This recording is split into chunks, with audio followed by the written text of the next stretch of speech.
Hello everyone, welcome to our channel Shubho and Songita's Food and Blog. শ্রাবণ মাসে পুরো মাসটাই অনেকে নিরামিষ খায়, তাই আজকে তোমাদের সঙ্গে শেয়ার করছি একটি নিরামিষ তরকারি রেসিপি। চলো তাহলে দেখা যাক। প্রথমে ছানার মধ্যে হলুদ, লবণ, ধনের গুঁড়ো, লঙ্কার গুঁড়ো, বেসন, লঙ্কা ও ধনে কুচি দিয়ে ভালো করে মেখে নিন। তারপর কড়াইতে তেল গরম করে গোল শেপ দিয়ে বড়াগুলো দুপাশে ভেজে তুলে নিন।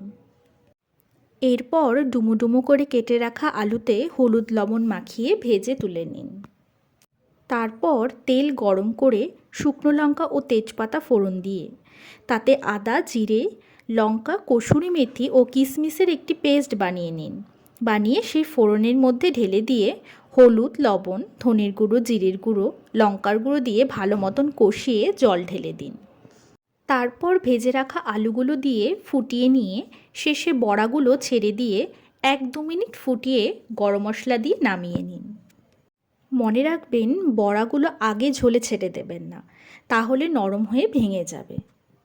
এখন কিন্তু আর শনি মঙ্গলবারের নিরামিষ ডিশের কোনো চিন্তা নেই, সহজেই বানিয়ে নিন এই ছানার তরকারি।